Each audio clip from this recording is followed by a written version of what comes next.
I still remember the first night I moved into that dorm.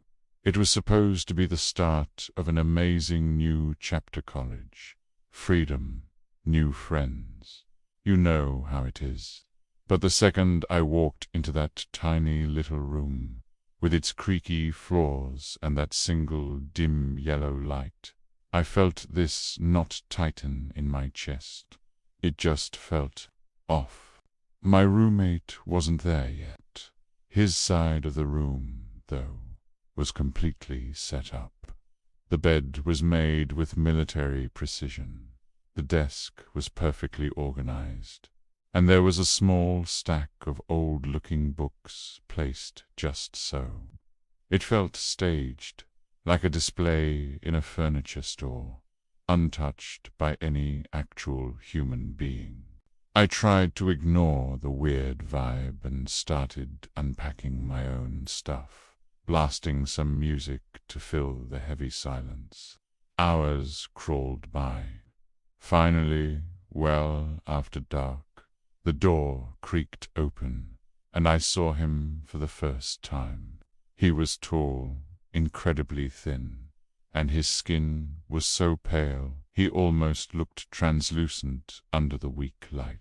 He barely glanced in my direction as he mumbled a hello that was more of a sigh than a greeting.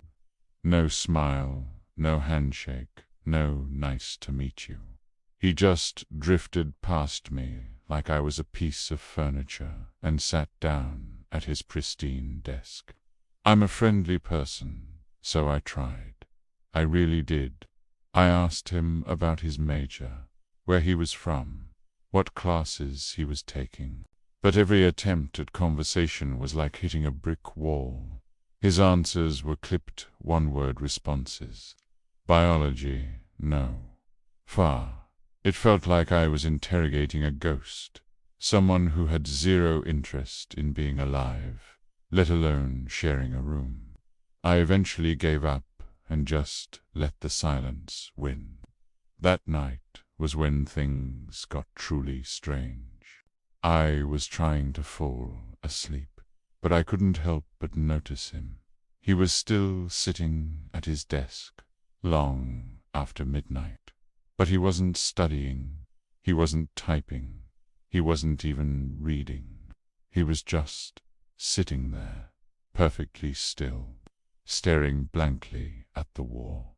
His posture was rigid, unnatural. I told myself he was probably just stressed out or homesick. College is tough, right? I finally drifted off, hoping a good night's sleep would make everything feel less weird in the morning. But then I woke up. You know that feeling when you just snap awake in the dead of night? It was pitch black, probably around 3 a.m. I rolled over, and my heart nearly stopped. In the faint moonlight filtering through the window, I could see his silhouette. He was still at his desk, in the exact same position, completely motionless, eyes fixed straight ahead. It was like he hadn't moved a single inch all night. A cold dread washed over me. Had he even been to bed? The next morning, I tried to act casual. As I was getting ready for class, I asked him, "Hey man, you get any sleep last night? You were up pretty late." He slowly turned his head to look at me, and this weird, unsettling smile spread across his face. It didn't reach his eyes. His eyes were just empty. He said, in this quiet, flat voice, "Don't worry about me. I rest in my own way." And that was it. That was the moment I knew. This wasn't just an awkward roommate situation. This wasn't just a guy who was shy or stressed.